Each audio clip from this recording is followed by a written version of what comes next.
fun. Is that better? Is that better? Yes. Yes. They say yes.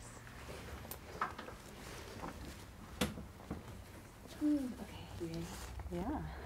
Thank you all so much for coming. There's so many of you. Thank you for coming out on a Friday in LA. Yes. All right. Well, I'm Corey. I'm with Book Soup. And tonight I have the honor of hosting Zoe Schlanger.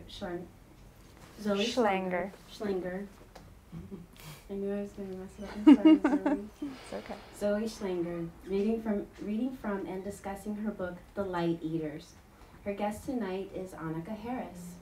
Before we get started, I would like you to silence your cell phones, please. And then also, The Light Eaters, the book for tonight, is at the front register for sale. So you're going to go that way to buy the book. You're going to make a single file line, like we're in elementary school. And we're going to sign here at the podium. So that way to buy, this way to sign, that way to exit. It's like an airplane. All right, that's my comedy bit.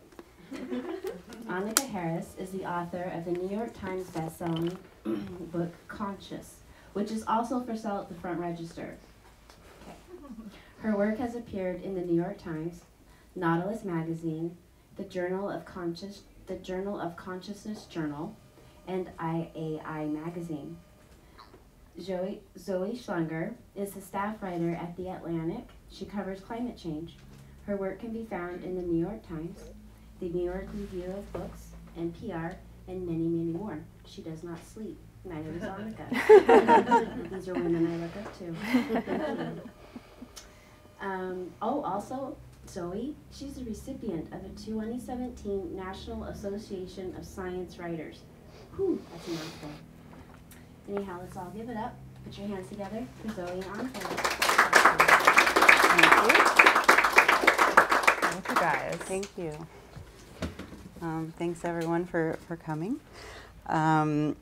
I thought I was going to miss my opportunity, but I still have my opportunity to introduce Zoe. I'm hoping maybe for the first time with her new title. New York Times bestselling author of The Light Eaters. As of like 2 days ago. As of 2 days ago. I just found out yesterday, so congrats. Thank you. And I'm not at all surprised. I absolutely loved this book, and that's an understatement. It's some of the most poetic science writing I've read. And I actually had this feeling when I was reading the book, throughout reading the book, that reminded me of the first time I tried psilocybin mushrooms with a friend. And it's because, so we were at her house, we were at a friend's house, and decided we were going to watch the movie Fantasia. It was our first time experiencing psychedelics.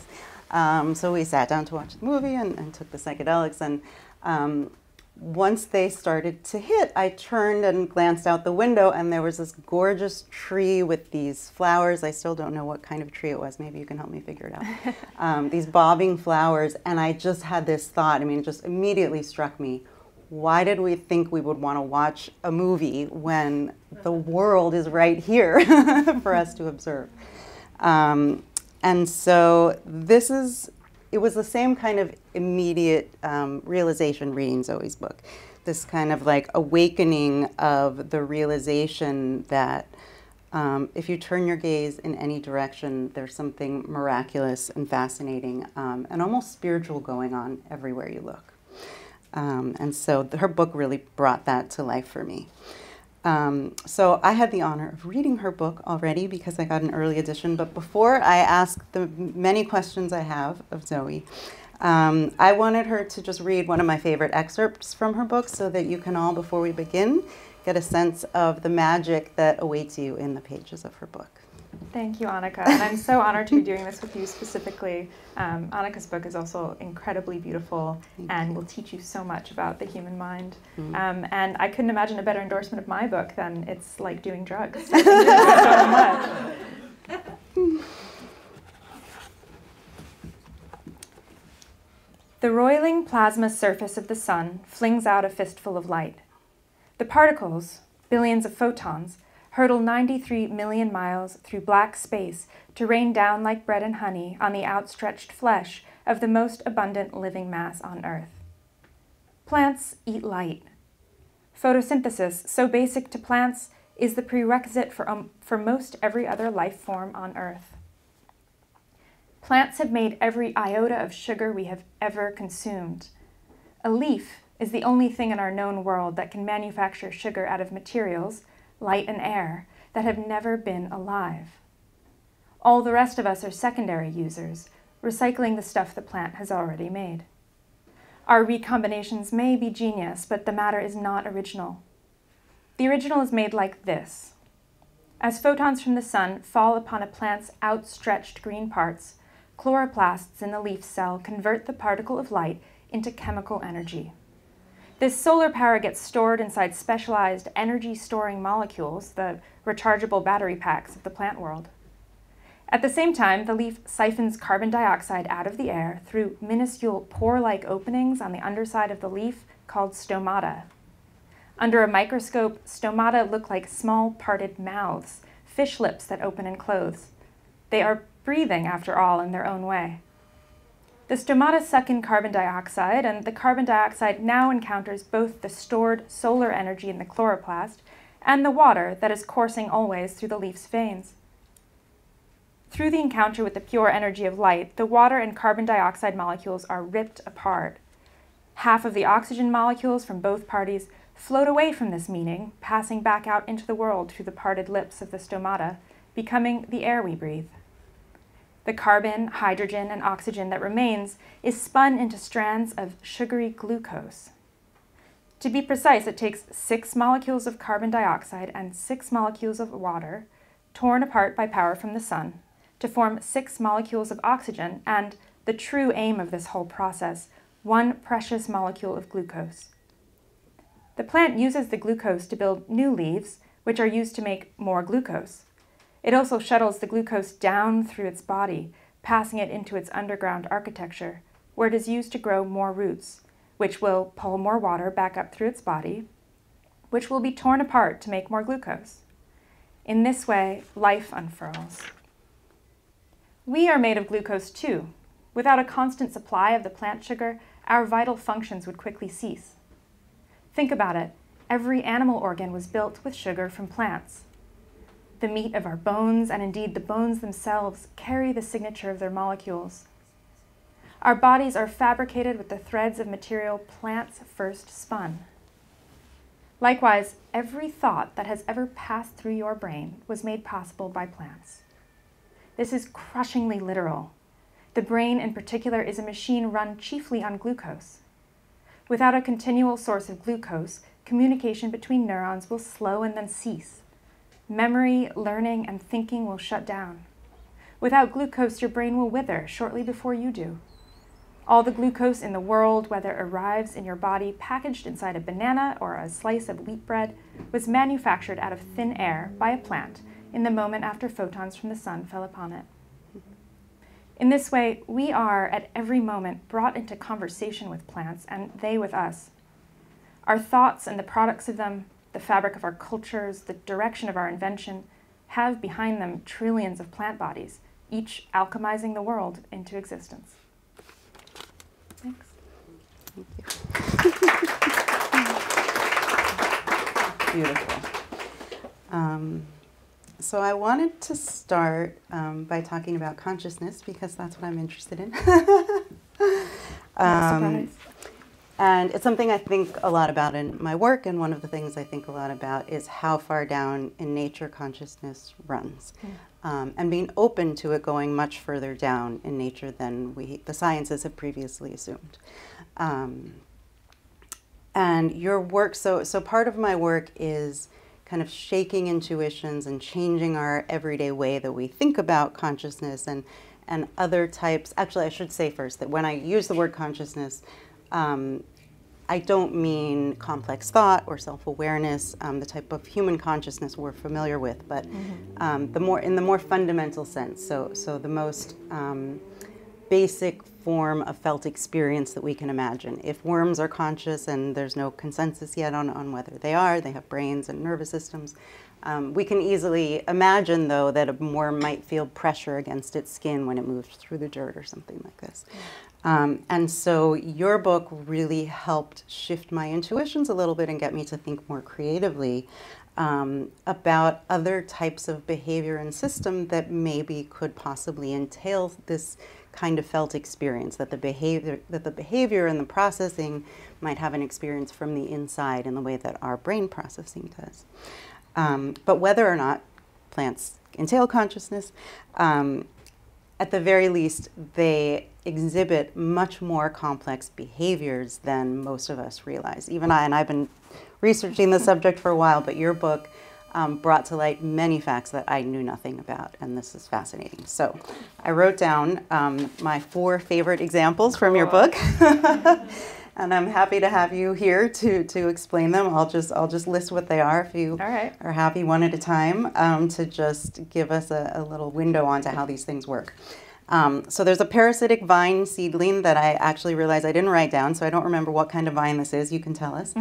That seems to be able to perceive the plants around it and notice their size and shape, the distance they are from this seedling, so that it knows which one to grow towards. Yes. Yes. Can you explain how that works? You're talking about the daughter vine, Okay. which is it's an agricultural pest in like 55 countries. It decimates crop fields. But it's this incredible parasitic vine, and it looks like a little worm, and it's orange, and it doesn't need to be green because it doesn't need to photosynthesize. It gets everything it needs from the bodies of other plants. And when this worm-like thing emerges from the ground, you can see in videos like online of this being sped up, it circles the air, quite literally sniffing, sampling the air for chemical emanations from other plants nearby to assess which direction to grow in to best parasitize something. So researchers have planted it between tomatoes and wheat, and it will sniff the air for a few perambulations and then move very decidedly in the direction of the tomatoes. And that's because the tomatoes are a better structure than a grass, the wheat grass, for it to climb on. And it knows that from afar, based on the gradient of the light passing through it. But this decisioning doesn't stop there. The daughter vine releases itself from the ground once it attaches to a plant. And then it will assess the nutritional quality of the plant and redirect if they find it's undernutritious. So when they grew it between plants grown with extra nutrient supplements and plants grown in a nutrient-scarce environment, and the daughter vine will wrap around the nutrient-scarce one and then reject it quite quickly and move towards the other one. And then it counts. I mean, this one plant can do everything we can think about when you think about such a being that has so much alacrity and vibrancy. Wild, It will count the number of coils it needs according to how much energy it thinks it needs to parasitize it. And then it grows fangs and hooks the fangs into the stem. It's a very vampiric plant. And then for the rest of its life, it will be sucking sugars out of this plant and won't kill it. It stops short of killing it because it needs it alive, hobbling along to keep feeding it. And that's why it's an agricultural pest. These plants that have daughter vines all over them can't bother making much fruit. They're having all their resources sucked out. And on a field, this looks like a mat of orange silly string just spread out. Wow. And they form these networks that some research is finding they can use to communicate among themselves, like mycelium. Wild plant. Amazing. There's one piece that you kind of glossed over that I still don't think I totally understand, which is how the light filters through the leaves and it's able to, I mean, this was where it kind of borders on, is there some type of vision going on? Yes. But this part I didn't understand, so it's like filtering out the red light, or you explain. So plants have more photoreceptors on their bodies than we do in our eyes, and this has led some researchers to suggest we may be overlooking some type of plant vision, this is a very contentious claim, because there's no brain, there's no place to organize these inputs into an image. And yet we already know plants can perceive different colors. They know red from blue. They can tell if they're being shaded by a cloud or by another living being. And if a plant, often they know whether that plant is genetically related to them or not through the quality of the light that is hitting them. And so in the case of the daughter, the way they figured this out was researchers set up LED arrays in exactly the shape of either a wheat or a tomato. and found that they were filtering for the shape. And a grass grows straight up and doesn't branch, and a tomato branches. And so it was moving towards something that it knew could support its body. Oh, I'm remembering this from your book. So they were lights in the shape of, were lights in the shape of these plants. Is that right? Yeah. Okay, yeah, amazing. Okay, the next one on my list was, I'm not sure I'm going to pronounce this right, Boquilla? Boquilla, yeah. Boquilla. So Boquilla is able to camouflage. This was also new to me, similarly to the ways octopus or other sea creatures that we know of can camouflage. I had no idea that plants had this ability, and if you could explain. We didn't know either. This plant was only discovered to do this in 2014. Okay. And the best trip I got to go on reporting this book was to the southern cold rainforest of Chile, and this vine grows absolutely everywhere there, and no one paid any attention to it because it's like everywhere. It's like a weed. It's also very boring. It has 3 leaves, round little leaves. It kind of looks like a bean plant. And this researcher in 2014 noticed that he was just looking at one of these Boquilla vines, and it sort of disappeared into a bush, but he kept looking for it, and he saw that it hadn't disappeared. It had actually morphed its leaf shape, size of its leaves, color, glossiness, texture, vein pattern to match the leaves of the bush. And then he kept looking around and found that this plant will spontaneously do this to whatever it's growing beside. It doesn't even need to be touching the plant to do this. And so I got to go and see this for myself. I mean, these leaves will morph, they'll grow like 16 times their normal size if the other leaf calls for it. There was even a case where a plant has a spike at the end of its leaf tip that is curled under. So if you're looking at this plant, you would have no idea it has a spike. You have to sort of drag your finger under it to notice. And the Boquilla will develop the spike as well when it's mimicking it, which is, according to this scientist, the equivalent of a human growing a rhinoceros tusk. It's something that just doesn't happen. It's considered a standard bearer of a species to have a spike or not. And so I'm so glad we spoke a little bit about plant vision, because this is exactly sparking that debate. There's a group of botanists who feel the only way this Boquilla could do this is because it can see. The researcher who's actually found this thinks that's ridiculous, and his explanation is that actually they're being taken over by microorganisms, which is even more sci-fi, that the kind of biotic, the microbiome, the microbial cloud around a plant is what determines its shape, and the Boquilla has just happened to be more receptive to other plants' microbial clouds, which completely dismantles the idea of a biological individual at that point. You're just working with a different conception for how shape gets determined. And that's a fight that we may see resolved in our lifetime, or we may not, but they're actively fighting right now about this. Interesting. Okay, and so I was just trying to think if this is really, I'm sure they're all related. I feel like we're jumping to something slightly new, but I just have my list of my favorite examples from your book. This is something, so you talk about the private versus public channels of communication. I don't know if that's your language or if that's how scientists talk about it. It's something that I knew about a little bit in trees, and I talk about how trees do this a little bit in my book, but it was slightly controversial, and the science is not as new as the science you're reporting on. But you give an example of sagebrush communicating. And then later in your book, I find that many, many other plants do this. But the idea is that, so the sagebrush, if they want to warn other sagebrush of an infestation of some sort, they release a chemical. But they will release a different chemical if they're actually trying to communicate to the wider plant community than they do if they're just communicating with the other sagebrush, which sounds crazy. Yeah, they use back channels. Right. It's wild. This is something we know of from animal behavior. Birds specifically, if birds are kind of living in a somewhat safe environment where they don't get attacked very often by bigger birds, on the occasion that there is some kind of attack, the alarm call they'll emit will be something so specific that only their family members can view it as an alarm call. But in a circumstance where these birds are constantly under attack, they emit something much more universally decipherable. Some the equivalent, I think of it as if you don't speak German but someone's screaming in German there's a fire, you know something's wrong. And this researcher I met this is work being done at UC Davis, so here in California. He was studying this field of sagebrush and decided to apply that same principle to them just to see.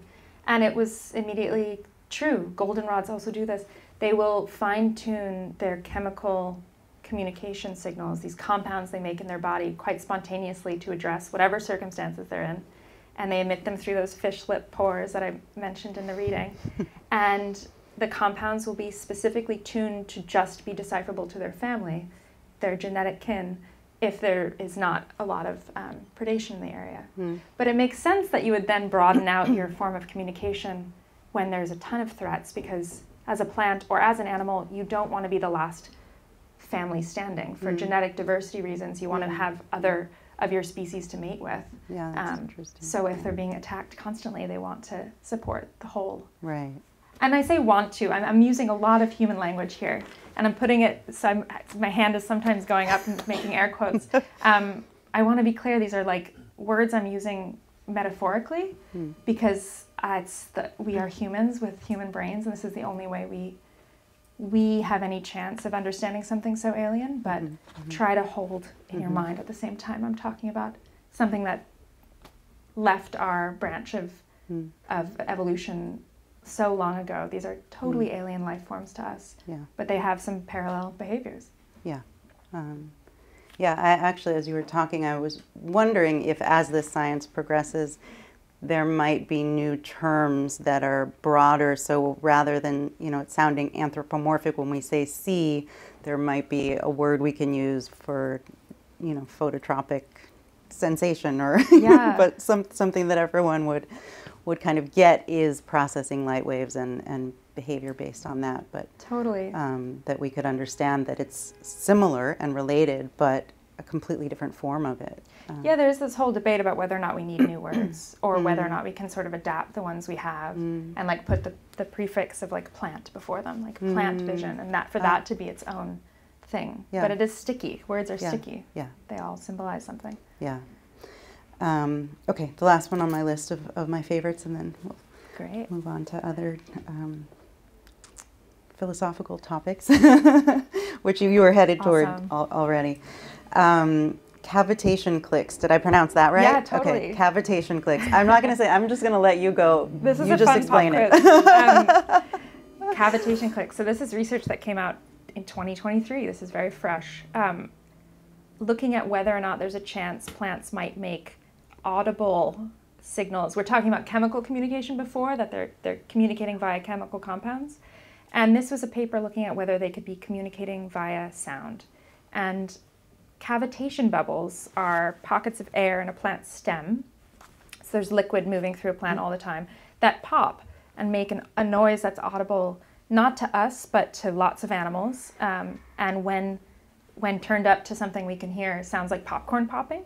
And this research team put microphones essentially up to a bunch of different plants under different circumstances and recorded these cavitation clicks, and then trained a machine learning program which was then able to figure out the species of a plant and what condition it was in based on their clicking. So if it had been exposed to drought, if it was had low nutrient properties, whether or not it was a grape or a corn, these were all decipherable based on these clicks. And the researchers are now like, if we can figure this out and other creatures can hear this without amplification, there's no reason that evolution wouldn't have caused other creatures to use this as information. And so that's the team behind it just got this giant grant to figure that out, whether or not. Did you say this was 2023? Oh, that's amazing. Yeah, no wonder I had no idea. But that I think that was the most mind-blowing example that you gave of something that I just had never even considered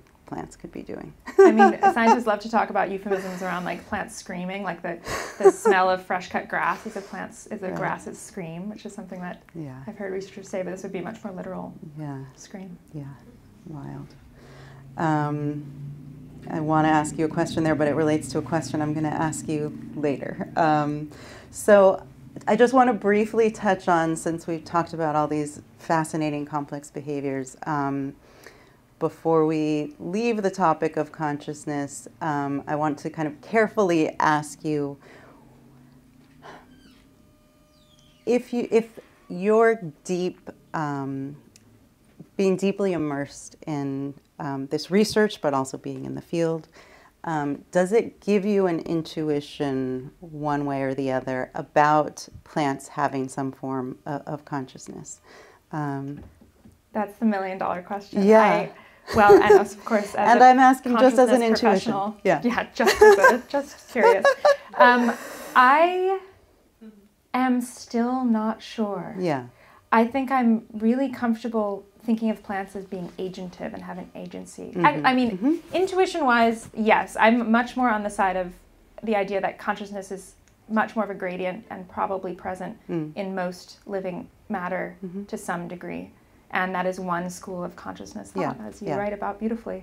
But I also just think about the folly of how we figure these things out. There's no definition for consciousness in ourselves. We have not found the complete mechanical substrates for our own consciousness. Yes. And I just think about how, like, a month ago at NYU, which we were just talking about the other day, a group of biologists and philosophers got together to put out a decree that bestowed the potential for consciousness on crustaceans and fish and insects. And this was an update of a 2012 decree by the same group that said, okay, now mammals and birds, they have consciousness. And we keep just drawing this perimeter around these lines in the sand and keep widening the circle of who gets included. Yeah. And this latest declaration included this caveat by one of the researchers that said, you know, some of the creatures we've named here don't have cerebral cortexes. Right. Cortexi? I think it's X's. Cortexes, yeah. Which opens up that world of differently organed creatures. Yes. And of course, I'm talking about plants. Like, how much farther, wider does this go? Yeah. And how much more brainless can we get? Yeah. And I think a lot about, like, network intelligence and what we've learned about fungi and mycelial mats. And I feel culturally we're getting much more accustomed to thinking about other brainless organisms having some form of integrated intelligence. And in some ways, intelligence is a higher order thing even than consciousness. Yes. Yeah. So I'm open. That is the way I think about it now. That was a great answer. Thank you. That's a very detailed and curiosity-driven, I don't know, answer, which I love. Yeah. So this actually touches on one thing that I just wanted to make sure that you've actually done a good job of this already, so we don't have to spend too much time on this. But one thing that I really appreciate about your book, so there's so much crossover between the things that we're interested in, and part of it is that the things that we're interested in are really at the cutting edge of science. And so a lot of it sounds crazy, even to those of us who are immersed in it and have been immersed in it for decades. Yeah. And so these are things that are still mysteries to all of humankind. We just don't know the answers yet. But I loved that you really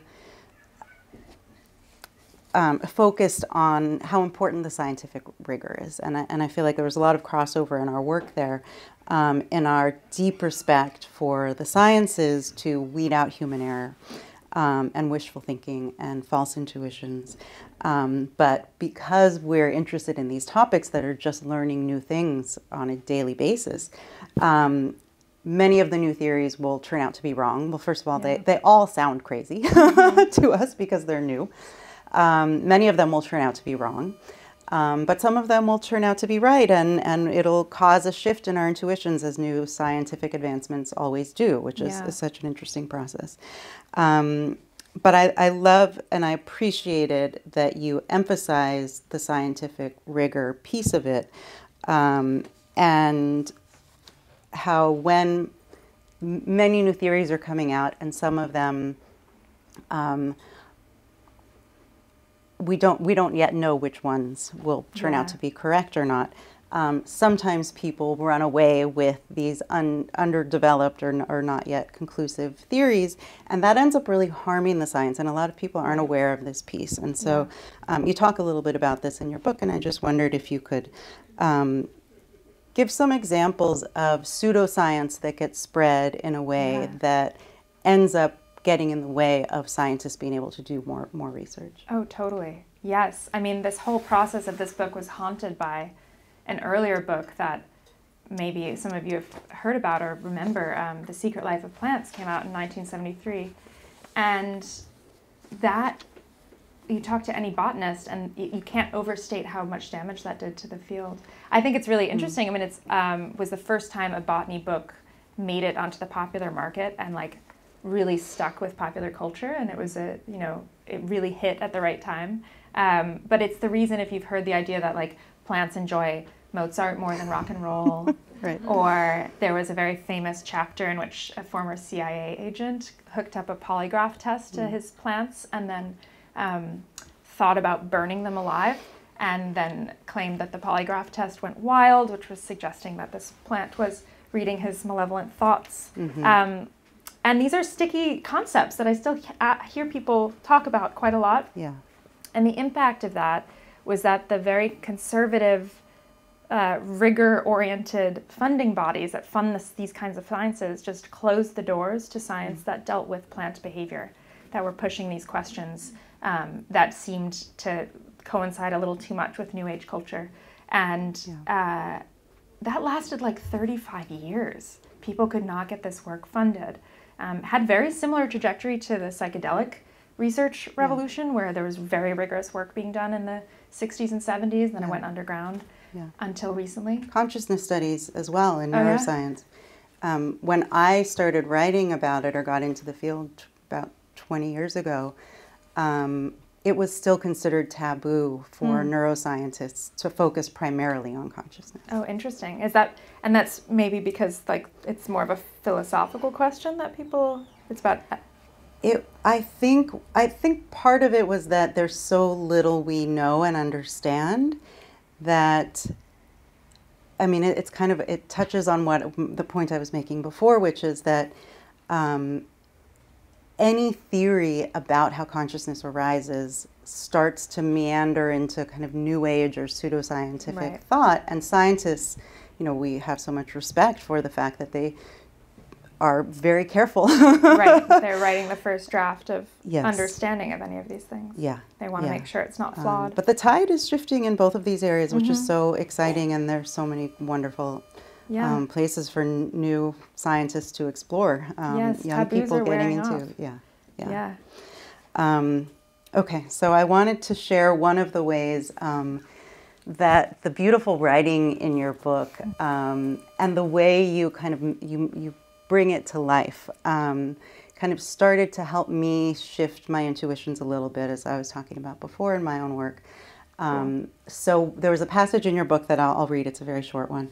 That inspired me. So I regularly go on jogs on this hiking trail, and I was going for a jog, and there was a passage that really stuck with me, and it inspired me to do this kind of thought experiment where I was jogging. There were trees and plants and flowers and things coming up through the concrete, and you know, there's plant life everywhere, and I tried to imagine that all of these plants were actually small creatures or insects or little mammals or something that I could more easily intuit were creature-like and maybe had some level of consciousness. And this was just a thought experiment to see, as I do often, to see if I can get an intuition for consciousness being in other types of systems. And it was quite an interesting experience to, it was almost as if there were no more plants, that everything in the world was a creature, right? And so I'm going for this jog, and I feel like very different about the world that I'm in, imagining that all of this plant life is more animal-like than the way I usually think about plants. So I'm just going to read this passage because I love it, and I think it will inspire others. So Zoe writes, "At the very least, most leafy plants already display the bare minimum definition of vision. They are phototropic, meaning they orient themselves towards sunlight. And if plant vision turns out to be more advanced than that, how will that change our relationship to them? I think of cuttlefish, which are colorblind, yet also able to see with their skin, instantly mimicking the color and texture of a pile of marine rock or cluster of coral to disappear in the background, hidden from predators in plain sight. As I walk through an empty park later that day, I wonder if I'm being watched." So my question for you here is, what are some of the discoveries that most shifted how you feel about the world we live in, and maybe caused you to ask new questions? That's such a beautiful question. Thank you. I'm so glad you brought up that thought experiment about trying to use something like imagining them as little insects or mammals, something that we're already more comfortable with. I mean, we're very biased towards things with faces.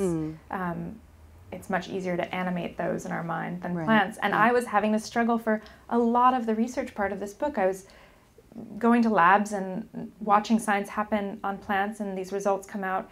And all of it was incredibly intangible. I couldn't see anything myself. I had to just take it on the readout of what, what compounds were being synthesized. And I had this life-changing moment in a lab finally about 2 years into this process in Wisconsin, where a researcher was studying how plants perceive touch. And he had imbued plants, his team imbued these plants with fluorescent green proteins from jellyfish that glow. And they bound the fluorescence to calcium, which in our bodies and plant bodies is considered a proxy for electrical signaling. Calcium in a cell goes up when there's an action potential, when there's electricity moving through the cell. And we go into this dark microscope room, and his researcher hands me a pair of tweezers, and she's like, pinch the hell out of this plant. And this is in the book. It's great. I pinched it too gingerly because I felt like I knew it was coming. Like, we're trying to wound a plant, and it's hard to do that enthusiastically to have a response. And at the first time I did it, the plant lit up a little from where I pinched it under the microscope, but not very much. And everyone was very disappointed. And so they're like, do it harder. And the second time I pinched across this vein on a leaf, and it lit up so much. And it lit up from the place where I had pinched it, and then it traveled along the vein system until it had reached the whole rest of the plant within about 2 minutes, which is very, very fast for a plant. And that left something indelible in my mind of when I now touch plants, or like I do think twice before touching them, that they are registering that as touch. There are mechanoreceptors in them for touch, like in us. There is no brain that's translating that into sensation, but they're aware of it, and the response that they have is that they boost their immune systems, or they create defensive compounds, and they go into full, like, we're under attack mode. And sometimes that's good for the plant. It keeps them resistant to other things. So there's like a long line of farmers and gardeners, kind of this folk knowledge of like whipping fruit trees to make them grow hardier. But the reality is they feel everything. They're reacting, in their own way. And so that really changed my ability to look around and actually see them as other creatures. I love that example of touch. I realize now I've had that experience moving one of my houseplants, and I didn't connect it to having read your book, but I was moving a houseplant, and the way I wondered if I was doing a good job, like, is this okay? I find it kind of hard to prune plants now, which is ridiculous. It's ridiculous. It's good for them. We don't know how to relate to it. Okay, so I wanted to talk a little bit about interconnection, because this is also another place where there's a lot of crossover in our work. So your book, as I've been talking about, got me to think about human behavior, the thing that I've mentioned so far is how your book got me to see how plant behavior is more like human or creature behavior than I realized. But it also got me to think about how human behavior and our relationships and our cultures and genetics, to see them less as individualized and more as lineages connected over time and space. And so almost as if we have these invisible roots and stems and branches connecting each other, which I think is actually closer to the underlying reality. And our interconnectedness as human beings isn't visually represented in the way that it is often in plants. And it reminded me of something I've thought about, which is wishing that there were a visual representation of this interconnection. So how different would we feel in the world if we could see the sound waves moving from my mouth to your eardrum, and see your brain chemistry change as you process the words I'm using. Even just breathing in and out. If we could see the air that we're sharing in this room, and that the air that we're breathing has been shared by generations and generations of people, and all these connections. And so there was something about learning more about the interconnected nature of the plant world that got me to see the interconnected nature of humanity as well. And I wonder if you've had a similar experience of not just seeing the plant behavior more creature-like, but also of us being more similar to plants, and how they can serve as this tangible example of life's intertwined nature more generally, and help us, if your research in plants helps you understand human nature better, or if you think the study of plants can help us understand ourselves better. Wow, I love that. Yes, absolutely. There's a philosopher named Michael Marder who, there's all this debate around anthropomorphizing plants, and we shouldn't do it. And this is a big conversation in the sciences. We shouldn't create them into little humans or use human words. And this philosopher, Michael Marder, suggests, well, okay, we don't have to anthropomorphize them. Can we just vegetalize us and look at our own processes? That's great. I love that. As coming out of similar. I mean, the biggest thing this book taught me, one of the biggest things, was that biology is biology, kind of across taxa, and evolution produces similar ways at getting around the same or dealing with the same problems across all forms of life. I mean, flight evolved totally separately in bats and birds and insects to very similar effect. There's a conversation around in that plant touch sensing lab that I was talking about in Wisconsin. That has sparked the conversation around whether or not plants' vasculature systems, their system of veins that appear to have electrical pulses moving through them, if we should expand the notion of a nervous system to include those structures. There's no neurons there. There's no nervous conduction, but it's doing something similar to what we think of a nervous system doing. I also think about, you're talking about interconnection, which can, on the one hand, have this incredibly beautiful, revitalizing aspect. And then I also think about the fact that plants are exuding these semiochemicals all the time, which are chemicals designed to take the reins of the behavior of another organism. And so there's another way to think about our interconnection, which is that we are likely under the reins of many organisms, and we're just not acknowledging it. I mean, plants can force behavior in insects quite easily. They do it all the time. They can conscript wasps to do their bidding. It often involves tricking them to thinking they're having sex with them when it's often sexual manipulation. But in our own selves, one can only imagine. I mean, we're all eating plants, and they are filled with substances that coerce is too strong a word. You don't want to layer that negative connotation, but do coerce things in other organisms. Sure, no, they influence our neurochemistry. Right, exactly. So what else? In my work I talk about a similar area of how parasites can affect the brain. Right. It's everything. I mean, everything. Fungi, viruses, we're full of all of them, and they're all working on us.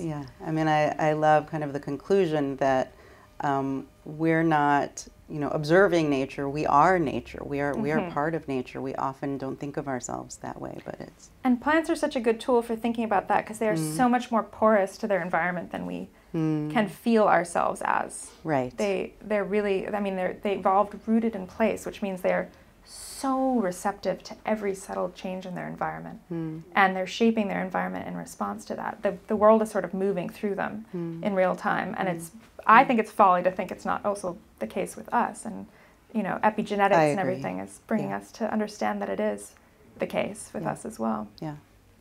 No, I think it's much more true of us than we tend to notice. Is my mic working? Yes. Okay. Okay. There's so many things I want to talk about. We're running out of time. I'll do one more and then do Q&A. Okay, so one thing I wanted to ask you, and I was going to save this for a personal conversation, but I figured, if I can benefit, everyone here would benefit. And this is really just about, more just about how your work affects your experience of your everyday life and whether there's any meaning or optimism to be found. And this is just something I think a lot about because my own work kind of gives me some comfort when I'm dealing with my daily human life. And so the thing that the direct question I wanted to ask you is thinking about living systems more generally as these entropy fighting machines that kind of, when it comes down to it, plants and all life are these incredible creations that come out of fighting entropy. And so it creates these forms and creativity and all of the things that we appreciate about life. But the thing that is inevitable about it that I struggle with is that it seems to, by definition, entail suffering. That fighting entropy takes energy. And so there's an inherent competition for resources, for sexual partners. There are predators. Even in the best of situations, we all are faced at the end with deterioration and death and usually pain, but loss and, all of these natural parts of being alive are kind of inevitable. And you shared a little bit in your book about how reporting on climate change after a while started to feel somewhat depressing to you, and that turning your focus on plant behavior served as a kind of therapy. And I relate to that in my work as well. But I still struggle with this kind of inevitability of suffering about life. And I just wonder, I don't know if you have any insights or anything to share about how focusing on plant behavior gives you any sense of, I don't know, well-being or hope. I love how you balance that question out between like despair and, but what is positive here? I mean, I did get into this because I was depressed about covering climate change at a job that I see some colleagues over here from. It's not their fault at all. And I felt like I was focusing on that side of things, the suffering, the death, the tragedy of what we're doing to the planet. And I wanted to find something that felt more vibrant, more alive. And plants didn't make me feel any more hopeful about climate change. But there was something about studying organisms that they're just tremendous feats of biological creativity.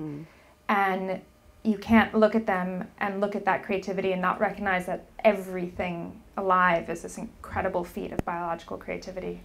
And that evolution is this beautiful project that's just total chaos and mess, and everything is affecting everything else, and everything is so finely tuned to its environment and to each other. And it's this incredible just exuberance, biological exuberance. And I feel so much more in touch with that. I mean, I think I started out having lost some grasp on the material reality of what climate change will cause us to lose. And this really attached me again to these stakes of what it means to lose any species. And it's hard to see. I mean, plants are already so alien to us, so other. Having empathy or kind of like connection to them is difficult. And then yet having connection to plants that have no use in our lives. We like use a few hundred species, and then there's tens of thousands that we hardly know about or care about, and then many more that we've just discovered recently. And the ones we're discovering recently tend to be the ones on some random cliff face, on some random island, that are going extinct because of their specificity of place. And at the beginning of the book, I spent time with a rare plant botanist in Hawaii who was jumping out of helicopters to reach the last 5 individuals of a species that was going extinct. And he was hand pollinating. On islands, often most plants are bisexual. They're called perfect flowers when they're bisexual, which is, I love. But on islands, often the males and females are separate. So he was hand pollinating these plants, carrying the pollen from the males to the females, miles apart, unable to eat anything but foil packets of tuna fish because he needed room to use all his collecting instruments. And I couldn't understand where all that heart came from. And now I feel it. Every single individual, biological individual, is this like the current end of its line of a million-year biological process. And snuffing any of them out is ridiculous. But also you can find a lot of joy looking at a single one of anything. And we are just another one of those. Something about thinking about non-human intelligence really unseats us a little bit and settles us back into this biological mess that we're part of. We're not, evolution is not a linear force with a hierarchy that we ended up on the top of. We are all just sort of ends of different tendrils of this messy thing. And we're all moving in interesting directions, so we should all get to be here. I love that you call it a mess. It's a beautiful mess. It is. It's a beautiful mess. It's a great way to describe it. I would like to leave time for Q. Are we doing Q&A? I'd love to. Yeah. Okay. People have questions. I just have one last question. Sure. I'm gonna be I'm gonna be greedy since I'm up here and I have the mic. Well, my general question was, are there any new scientific advancements that have taken place since you wrote the book that you would like to share? But I have one in particular that I've been on the edge of my seat about since I read your book. The Bokeela, there was a research in place when you wrote the book about Bokeela, the mimicking Bokeela. I believe they put it in a room with a plastic plant, an artificial plant. And I never got to hear how that turned out. Oh my goodness, yes. So, has that like I said, study completed yet or no? It's complicated. So they did do this study. So there was this debate about this mimicking chameleon vine that can spontaneously mimic other plants. One team is like Team Vision, the other team is Team Biological, like microbiome takeover. Team Vision is like, okay, but if we can get it to mimic a plastic plant, that erases the idea of there being a microbiome that they're receptive to. Yeah. Unfortunately, the one paper that's been published about this used a very industrious citizen science project. This guy in Utah had managed to propagate Bokeela. Bokeela is pretty hard to propagate. He is very cool. I've spoken to him. But he was doing this in his living room, and the situation was not controlled enough. I mean, and he felt, there are images that suggest the plant was mimicking this plastic plant, which would be amazing. I don't know why they haven't done this immediately afterwards. But honestly, the conditions were not good enough for that to really make it into a sturdy enough journal to have something like that. Is it still difficult to get funding for this type of research? It is. There's funding. I mean, funding for basic plant research is really hard to get. Everything goes to medical sciences, which makes sense. We need to all keep ourselves going. But plant research in general is hard, and if you're not dealing with genetics, it's almost impossible, and there's just very little money out there. How much of it has to do with pseudoscience that has spread and people are afraid to put money there, and how much is it just there are other things that people find more? I think it's both. I think basic research that doesn't have an industrial or medical application is hard to get funded. And then there's the extra level of, are you asking whether plants can see? Because that seems a little woo-woo. Right. It's tricky. It's both. I think it's a tough space, and I commend every scientist who's stuck it out and is working with all of their might and all of their life years to study these things. Okay. I think it's time to hand it over. Oh, the hands are already going up. So how someone at Book Soup, can you tell me, do I pass the mic? No, don't pass the mic. Don't pass the mic. Repeat the question. Yeah, we can repeat the question. Okay. Do you want me to project? Sure. Yeah. So, God, it's so fascinating. Both are great, so thank you, seriously. And I'm sitting here, and I'm thinking, first of all, I don't want to eat a salad in a long time. That is one downside to reading this book, But at the same time, I'm wearing a cotton shirt, okay? Yeah. So at what point I'm starting to think maybe I'm living in the world of animism, where I'm and that's cool for me, right? Yeah. Like, so does everything have a spirituality and a life force, even though there's not necessarily a biological component to my T-shirt? But I was curious where you sit on this. So yeah, what do? We are Yeah. animals that need to eat plants. There's no way around that. Of course, everyone keep eating plants, for sure. You need the glucose. I think about this differently. It's not that we have to avoid... Okay, so if we think of plants as sensing and active and yearning towards life, like all biological organisms are, and aware of harm, you have to acknowledge some level of violence that's being done every time you consume anything. Mm-hmm. And the animal rights movement has already taught us some ways to think about this.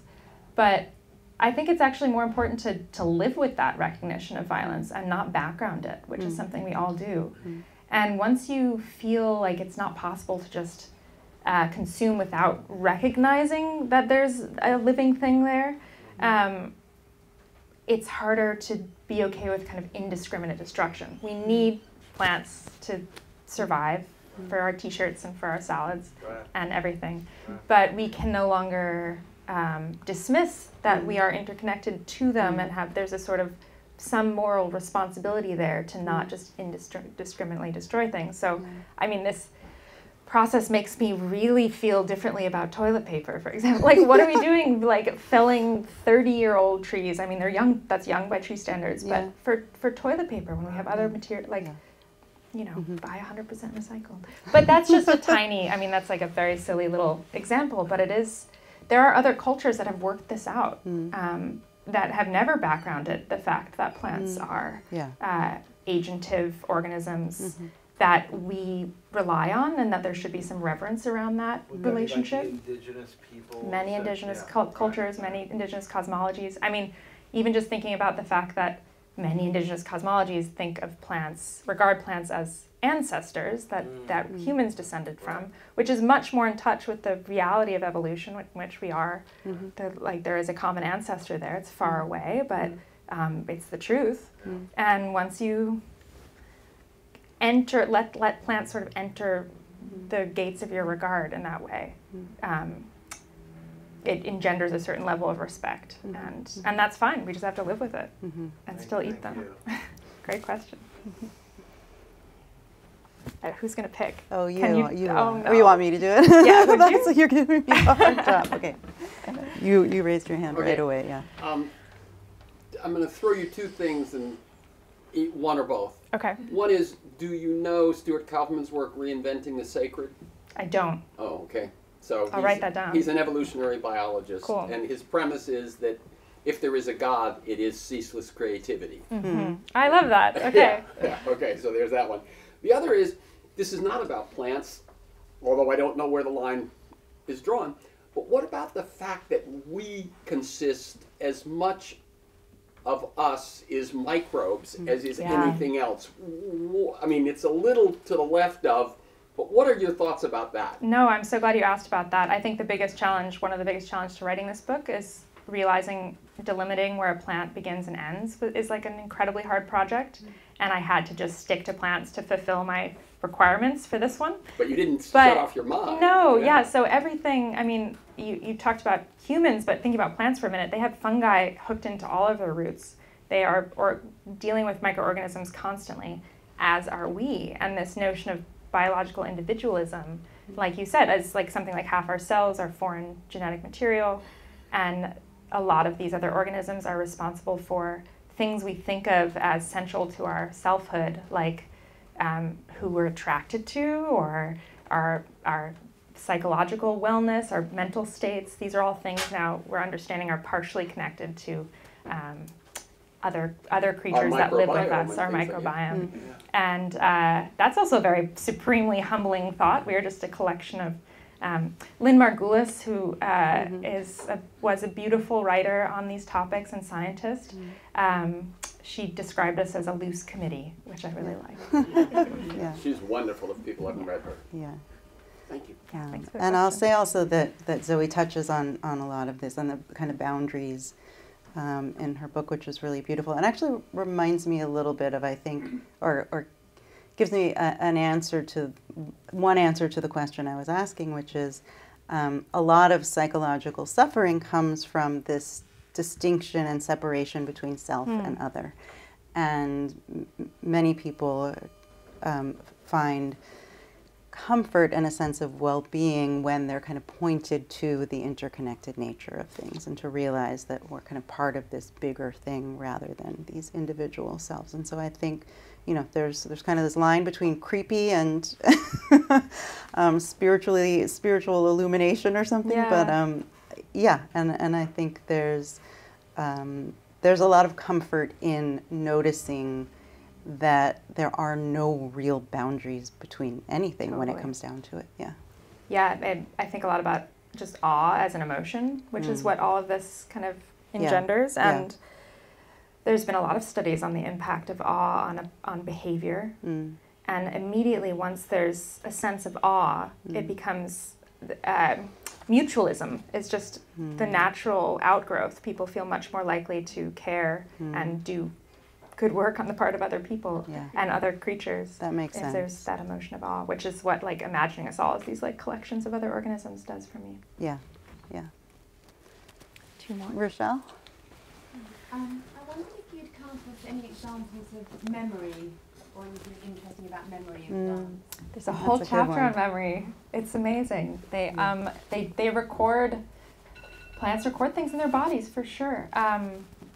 Even something as basic as like the memory of winter, which is a term used for the kind of circadian rhythms that plants have associated with experiencing cold. So a lot of our fruit trees and bulb plants like tulips, if you live in a warm place, you have to put them in a fridge for a while before you plant them, or they'll never bloom because they need to record a certain number of days of colds to then bloom in the spring. So that's just the most basic version. But there's plants that are now being found to have spontaneous memory, and in the sense that they will change their impression of a situation quite quickly based on what they're experiencing and store that information for later. There's a plant that will parcel out its pollen according to the time interval between when pollinators are arriving.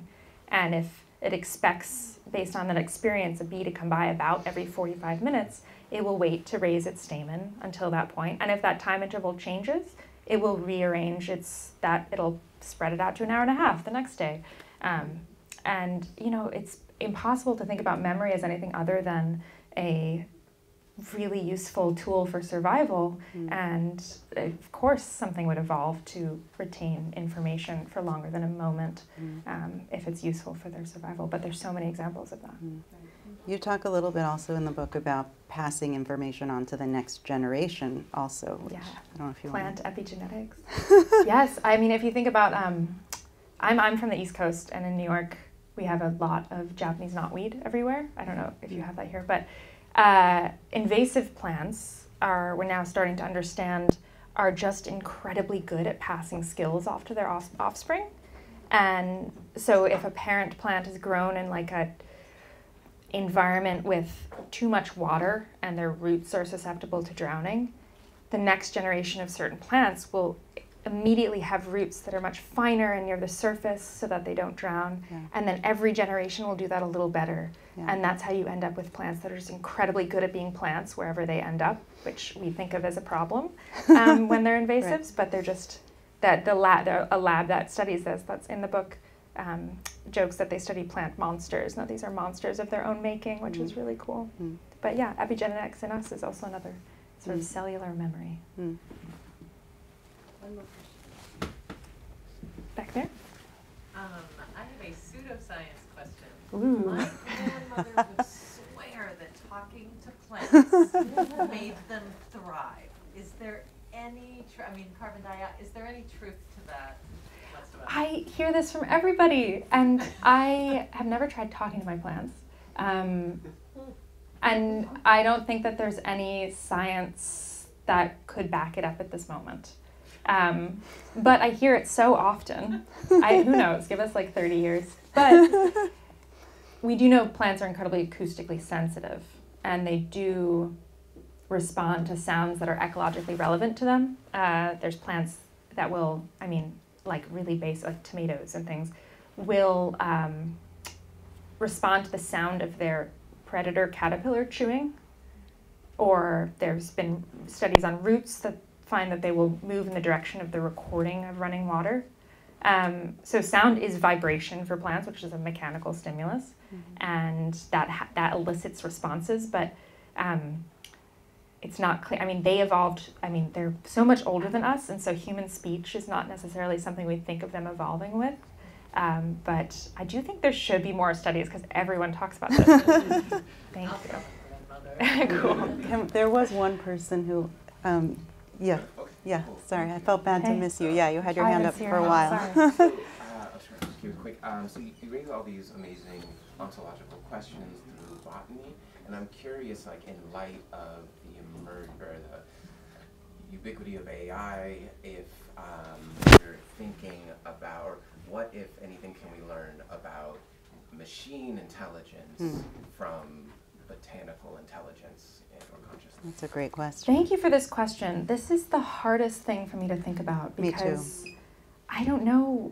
I'm not sure. I mean, a part of me wants to say, I think it's telling that we're willing to ascribe intelligence to a machine before we are willing to ascribe it to lots of forms of biological life. But that's not enough of an answer. I am intrigued by the ways we can think about biological systems, how those are good tools maybe for us understanding how our own intelligence is likely the result of literal evolution and not some like spooky like ghost and machine situation, that like there is some basis there that evolved and probably evolved elsewhere, and that's where like the mechanical part of compute. I feel like you're gonna have a much better answer to this though. So no, I'd love to hear. This is the hardest question for me to answer too, and I get asked this all the time. I will recommend a book.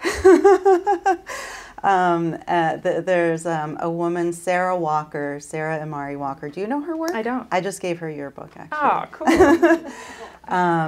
She is an astrophysicist, working on essentially a definition of life. But her primary interest, or her original interest, was searching for other types of life that we haven't yet discovered, not just outside our planet, but within our planet. But she became very interested in the fact that we don't actually have a very good definition of life. And she's working with, I believe he's a chemist, Lee Cronin, on a theory called assembly theory, which is really interesting, and it gets at your question, in an interesting way. She has a book coming out too, actually. That sounds so great. But read this book first and then read.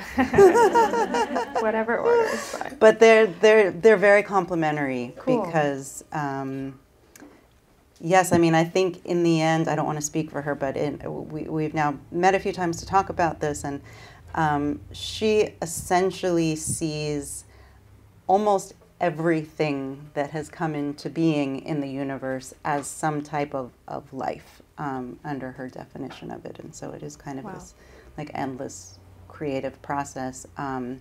And without there being these the solid categories that we think of as, plants and insects, but then that extends into whatever things we end up creating are also kind of part of this evolutionary process in some sense. But I'm not doing her theory justice. Assembly theory, though, it's fascinating, yeah. Thanks for that question. Well, thank you all so much. This was so wonderful. You're such a great thank audience. you. And thank you for this conversation. Thanks for having me. This was fantastic. Thanks for coming. Thanks. Okay, so that way to buy, this way to